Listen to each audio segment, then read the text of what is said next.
ನಮಸ್ಕಾರ ಸ್ನೇಹಿತರೆ, ಮಾರ್ಲಾಡ್ಸ್ ಇನ್ ಕನ್ನಡ ಯೂಟ್ಯೂಬ್ ಚಾನಲ್ಗೆ ತಮಗೆಲ್ಲರಿಗೂ ಪ್ರೀತಿಯ ಸ್ವಾಗತ. ಇವತ್ತಿನ ಈ ವಿಡಿಯೋದಲ್ಲಿ ನಾನು ನಿಮಗೆ ತಿಳಿಸ್ಕೊಡ್ತಾ ಇದ್ದೀನಿ ಅಂತಂದರೆ ನೋಡಿ, ಈಗಾಗಲೇ ತಮಗೆಲ್ಲರಿಗೂ ಗೊತ್ತಿರುವಂಥ ವಿಷಯ ಏನಪ್ಪ ಅಂತಂದರೆ ದ್ವಿತೀಯ PUC ಎಕ್ಸಾಮನ್ನು ಆಲ್ರೆಡಿ ಏನಪ್ಪ ಅಂದರೆ ವಿದ್ಯಾರ್ಥಿಗಳು ಕಂಪ್ಲೀಟ್ ಮಾಡಿದ್ದಾರೆ. ಈಗ ಅದರ ಒಂದು ದಿನಾಂಕವನ್ನು ಪ್ರಕಟ ಮಾಡಲಾಗಿದೆ. ಸೊ ಯಾವ ದಿನಾಂಕದಿಂದ ಬರುತ್ತೆ ಅಂತ ಆತುರದಿಂದ ಕಾಯ್ತಾ ಇರ್ತಾರೋ ಅಂಥವ್ರಿಗೆ ಈ ಒಂದು ಏನಪ್ಪ ಅಂದರೆ ವಿಡಿಯೋ ಮಿಸ್ ಮಾಡದೆ ಎಲ್ಲರಿಗೂ ಶೇರ್ ಮಾಡಿ. ಅವರಿಗೂ ಕೂಡ ಏನಪ್ಪ ಅಂದರೆ ಸಹಾಯವಾಗುತ್ತೆ. ಹಾಗೆ ಗುಡ್ ನ್ಯೂಸ್ ಅಂತಲೇ ಹೇಳ್ಬೋದು. ಯಾಕಂತಂದರೆ ರಿಸಲ್ಟ್ ತುಂಬ ಜಲ್ದಿನೇ ಬರ್ತಾ ಇದೆ. ಸೊ ಇದರ ಒಂದು ಮಾಹಿತಿ ನಿಮಗೆ ಇದೇ ವಿಡಿಯೋದಲ್ಲಿ ಏನಪ್ಪ ಅಂತಂದರೆ ಎಲ್ಲ ತಿಳಿಸ್ಕೊಡ್ತಾ ಹೋಗ್ತೀನಿ. ಮಿಸ್ ಮಾಡದೆ ವಿಡಿಯೋ ಕೊನೆವರೆಗೂ ನೋಡಿ. ವಿಡಿಯೋ ಇಷ್ಟ ಆದರೆ ಲೈಕ್ ಮಾಡಿ, ಮತ್ತು ಇನ್ನೂ ಯಾರ್ಯಾರು ಸಬ್ಸ್ಕ್ರೈಬ್ ಮಾಡ್ಕೊಂಡಿಲ್ಲ ದಯವಿಟ್ಟು ಸಬ್ಸ್ಕ್ರೈಬ್ ಮಾಡಿಕೊಂಡು ಪಕ್ಕದಲ್ಲಿರುವಂಥ ಬೆಲ್ ಐಕನ್ ಕ್ಲಿಕ್ ಮಾಡಿ ಆಲ್ ಅಂತ ಸೆಲೆಕ್ಟ್ ಮಾಡಿ. ಯಾಕಂದರೆ ಮುಂದೆ ನಾವು ಯಾವುದೇ ವಿಡಿಯೋ ಬಿಟ್ಟರೆ ನಿಮಗೆ ಥಟ್ ಅಂತ ನೋಟಿಫಿಕೇಶನ್ ಬರುತ್ತೆ.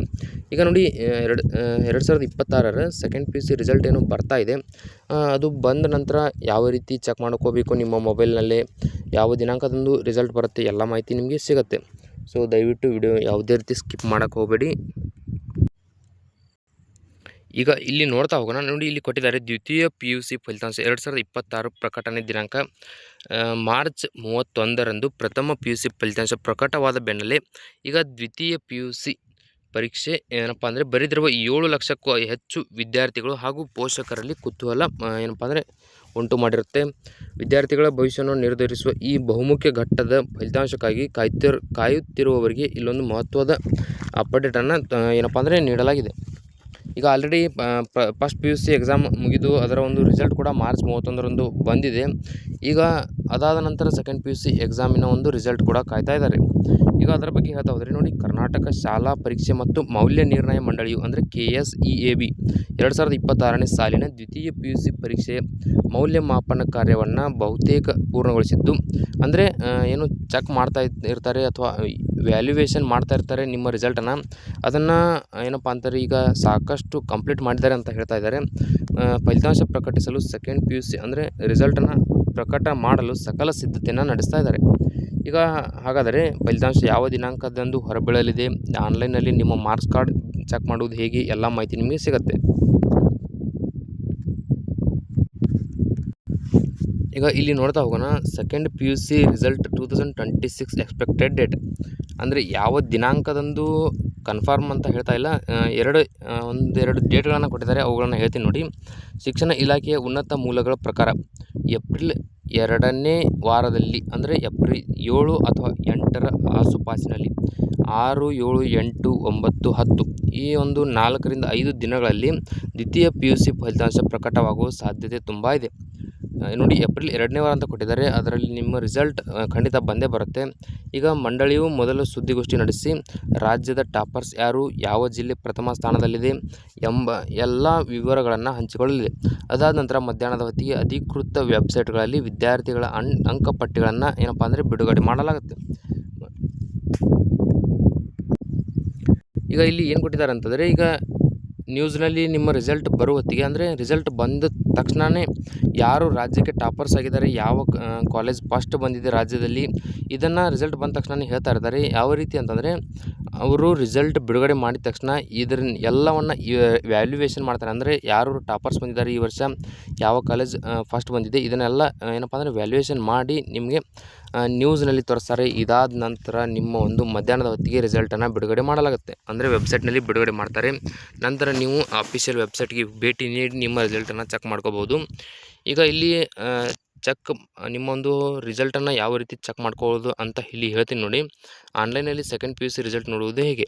ಫಲಿತಾಂಶ ಪ್ರಕಟವಾದ ತಕ್ಷಣ ವಿದ್ಯಾರ್ಥಿಗಳು ತಮ್ಮ ಮೊಬೈಲ್ ಅಥವಾ ಕಂಪ್ಯೂಟರ್ನಲ್ಲಿ ಇಲ್ಲಿ ಒಂದಿಷ್ಟು ಸರಳವಾದಂಥ ಹಂತಗಳನ್ನು ಕೊಟ್ಟಿದ್ದಾರೆ. ಅದನ್ನು ನೋಡಿಕೊಂಡು ಕರೆಕ್ಟಾಗಿ ಮಾಡಿ ನೀವು ನಿಮ್ಮ ರಿಸಲ್ಟನ್ನು ಚೆಕ್ ಮಾಡ್ಕೋಬೋದು. ಮೊದಲಿಗೆ ಏನಪ್ಪ ಅಂತಂದರೆ, ಈಗ ಎಕ್ಸಾಮಿನ ಒಂದು ಅಫಿಷಿಯಲ್ ವೆಬ್ಸೈಟ್ ಇರುತ್ತೆ, ಅಂದರೆ KSEAB ಅಂತ. ಇವರ ಒಂದು ಅಫಿಷಿಯಲ್ ವೆಬ್ಸೈಟ್ ಬೇಕಂದರೆ ನಿಮಗೆ ಇದೇ ವಿಡಿಯೋ ಕೆಳಗಡೆ ಡಿಸ್ಕ್ರಿಪ್ಷನಲ್ಲಿ ಲಿಂಕ್ ಇರುತ್ತೆ, ಅದರ ಮೇಲೆ ಕ್ಲಿಕ್ ಮಾಡ್ಬೋದು. ಇಲ್ಲಪ್ಪ ಅಂತಂದರೆ KARResults.nic.in ಅಂತ ಗೂಗಲ್ನಲ್ಲಿ ಸರ್ಚ್ ಮಾಡಿ ಆದರೂ ಕೂಡ ನಿಮ್ಮ ಒಂದು ರಿಸಲ್ಟನ್ನು ಚೆಕ್ ಮಾಡ್ಕೋಬೋದು. ಈಗ ನೀವು ಅವರ ಒಂದು ಅಫಿಷಿಯಲ್ ವೆಬ್ಸೈಟ್ ಮೇಲೆ ಕ್ಲಿಕ್ ಮಾಡ್ತೀರಾ. ಕ್ಲಿಕ್ ಮಾಡಿದ ನಂತರ ಅಲ್ಲಿ ಹೋಮ್ ಪೇಜ್ ಕಾಣುವ ಸೆಕೆಂಡ್ PUC 1 ರಿಸಲ್ಟ್ 2025 ಅಂತ ನಿಮಗೆ ಲಿಂಕ್ ಕಾಣುತ್ತೆ. ಅದರ ಮೇಲೆ ನೀವು ಕ್ಲಿಕ್ ಮಾಡ್ಕೋಬೇಕಾಗತ್ತೆ. ಕ್ಲಿಕ್ ಮಾಡಿದ ತಕ್ಷಣ ಅಲ್ಲಿ ಕೇಳಲಾಗುವ ನಿಮ್ಮ ರಿಜಿಸ್ಟ್ರೇಷನ್ ನಂಬರ್ ಕೇಳುತ್ತೆ ಮತ್ತು ಸಬ್ಜೆಕ್ಟ್ ಕಾಂಬಿನೇಷನ್ ಕೇಳಲಾಗುತ್ತೆ. ಅಂದರೆ ನೀವು ಏನಪ್ಪ ಅಂದರೆ second P U C exam 1 result 2025 link ಮೇಲೆ ಕ್ಲಿಕ್ ಮಾಡಿದ ತಕ್ಷಣ ಅಲ್ಲಿ ನಿಮ್ಮ ಒಂದು ಹಾಲ್ ಟಿಕೆಟ್ ನಂಬರ್ ಮತ್ತು ಸಬ್ಜೆಕ್ಟ್ ಕಾಂಬಿನೇಷನ್ ಕೇಳುತ್ತೆ. ಅವುಗಳನ್ನು ಕರೆಕ್ಟಾಗಿ ಫಿಲ್ ಮಾಡಿದ ನಂತರ ಸಬ್ಮಿಟ್ ಬಟನ್ ಮೇಲೆ ಕ್ಲಿಕ್ ಮಾಡಿ ಅಲ್ಲಿ ನಿಮ್ಮ ಪೂರ್ಣ ಅಂಕಪಟ್ಟಿ ಪರದೆಯ ಮೇಲೆ ಕಾಣಿಸುತ್ತೆ. ಅಂದರೆ ನಿಮ್ಮ ರಿಸಲ್ಟ್ ಏನಪ್ಪ ಅಂದರೆ ಅಲ್ಲಿ ಸಂಪೂರ್ಣವಾಗಿ ನೀವು ಯಾವ ಸಬ್ಜೆಕ್ಟ್ಗೆ ಎಷ್ಟು ಅಂಕಗಳನ್ನ ಪಡೆದಿದ್ದೀರಾ, ಇಂಟರ್ನಲ್ ಎಷ್ಟು ಕೊಟ್ಟಿದ್ದಾರೆ ಎಲ್ಲ ನಿಮಗೆ ಏನಪ್ಪ ಅಂದರೆ ಮಾಹಿತಿ ಸಿಗುತ್ತೆ. ಹಾಗೆ ರೆಡ್‌ನಲ್ಲಿ ಬಂದರೆ ಫೇಲ್ ಅಂತ ಅರ್ಥ, ಗ್ರೀನ್‌ನಲ್ಲಿ ಬಂದರೆ ಪಾಸ್ ಅಂತ ಅರ್ಥ. ಕರೆಕ್ಟಾಗಿ ತಿಳ್ಕೊಳ್ಳಿ. ನೀವು ಏನಪ್ಪ ಅಂದರೆ ಈ ಅಂಕಪಟ್ಟಿಯನ್ನು ಡೌನ್ಲೋಡ್ ಮಾಡಿಕೊಂಡು ಮುಂದಿನ ರೆಫರೆನ್ಸ್‌ಗಾಗಿ ಒಂದು ಪ್ರಿಂಟೌಟನ್ನು ತೆಗೆದುಕೊಳ್ಬೋದು. ಸೊ ಈ ಬಾರಿ ಒಟ್ಟು ಫೆಬ್ರವರಿ 28ರಿಂದ ಮಾರ್ಚ್ 17ರವರೆಗೆ ರಾಜ್ಯದ 1217 ಕೇಂದ್ರಗಳಲ್ಲಿ ಸುಸೂತ್ರವಾಗಿ ಪರೀಕ್ಷೆಗಳು ನಡೆದಿದ್ದವು. ಅಂದರೆ ಯಾವುದೇ ರೀತಿ ಗದ್ದಲ ಆಗದೆ, ಅಂದರೆ ಕಾಪಿ ಆಗಿರ್ಬೋದು, ಯಾವುದೇ ರೀತಿ ಗದ್ದಲ ಆಗದೆ ಕರೆಕ್ಟಾಗಿ ಎಕ್ಸಾಮನ್ನು ನಡೆಸಿದ್ದಾರೆ ಅಂತ ಇಲ್ಲಿ ಕೊಟ್ಟಿದ್ದಾರೆ. ಫಲಿತಾಂಶದ ಬಗ್ಗೆ ವಿದ್ಯಾರ್ಥಿಗಳು ಆತಂಕ ಪಡುವ ಅಗತ್ಯವಿಲ್ಲ ಅಂತಂದರೆ, ಈಗ ನೋಡಿ ಒಂದಿಷ್ಟು ಎಕ್ಸಾಮನ್ನು ಅಂದರೆ ಎಕ್ಸಾಮನ್ನು ನಡೆಸ್ತಾರೆ ಏನೇನೋ ಕಾರಣದಿಂದಾಗಿ. ಅದಕ್ಕಾಗಿ ಇಲ್ಲಿ ಯಾವುದೇ ಟೆನ್ಷನ್ ಇಲ್ಲದ ಹಾಗೆ ನಿಮ್ಮೊಂದು ಎಕ್ಸಾಮ್ ರಿಸಲ್ಟ್ ಖಂಡಿತ ಬರುತ್ತೆ ಅಂತ ಇಲ್ಲಿ ಕೊಟ್ಟಿದ್ದಾರೆ. ಒಂದು ವೇಳೆ ನಿರೀಕ್ಷಿತ ಅಂಕ ಬರದಿದ್ದರೆ ಮರುಮೌಲ್ಯಮಾಪನಕ್ಕೆ ಹಾಕಲು ಮಂಡಳಿ ಅವಕಾಶವನ್ನು ನೀಡುತ್ತೆ. ಈಗ ನೀವು ಎಕ್ಸ್ಪೆಕ್ಟೆಡ್ ಅಂದರೆ ನನಗೆ ಇಷ್ಟು ಮಾರ್ಕ್ಸ್ ಬೀಳ್ಬೋದು ಅಂತ ಅಂದ್ಕೊಂಡು ಎಕ್ಸಾಮನ್ನು ಬರೆದಿರ್ತೀರ. ಅದು ನಿಮಗೆ ಬಿದ್ದಿಲ್ಲಪ್ಪ ಅಂತಂದರೆ, ಅಂದರೆ ನೀವು ಈಗ ಒಂದು 80 ಬೀಳುತ್ತೆ ಅಂತ ಅಂದ್ಕೊಂಡಿರ್ತಾರೆ ಎಕ್ಸಾಮ್ ಬರೆದಾದ್ಮೇಲೆ.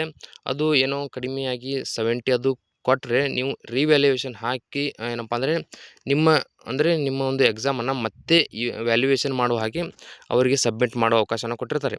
ಅದನ್ನು ನೀವು ರಿವ್ಯಾಲ್ಯೂಯೇಷನ್ ಅಂತ ಹಾಕಿ ನಿಮ್ಮ ಒಂದು ಎಕ್ಸಾಮ್ ಮತ್ತೆ ಚೆಕ್ ಮಾಡಿಸುವ ಅವಕಾಶ ಇರುತ್ತೆ. ಸೊ ಇದನ್ನು ಕರೆಕ್ಟಾಗಿ ತಿಳ್ಕೊಳ್ಳಿ. ಈ ಒಂದು ವಿಡಿಯೋದಲ್ಲಿ ಇಷ್ಟೇ ಇರುತ್ತೆ. ವಿಡಿಯೋದಲ್ಲಿ ನಿಮ್ಗೆ ಏನಾದರೂ ಡೌಟ್ ಇದ್ದರೆ ಕಮೆಂಟ್ ಮಾಡಿ. ಇಲ್ಲಿ ನೋಡಿ, ಇನ್ನೂ ಯಾವುದಾದ್ರೂ ವಿಷಯದಲ್ಲಿ ಅನುತ್ತೀರ್ಣರಾದರೆ ಅಂದರೆ ಫೇಲ್ ಆಗಿದ್ದರೆ, ಯಾವುದೇ ಎಕ್ಸಾಮನ್ನು ನೀವು ಫೇಲ್ ಆಗಿದ್ದರೆ ಅಂಥ ವಿದ್ಯಾರ್ಥಿಗಳಿಗೆ ಏಪ್ರಿಲ್ 25ರಿಂದ ಮೇ ಮೊದಲ ವಾರದವರೆಗೆ ಪೂರಕ ಪರೀಕ್ಷೆ ಅಂದರೆ ಸಪ್ಲಿಮೆಂಟರಿ ಎಕ್ಸಾಮ್ ನಡೆಸಲು ಸಿದ್ಧತೆ ಮಾಡಿಕೊಳ್ಳಲಾಗುತ್ತಿದೆ.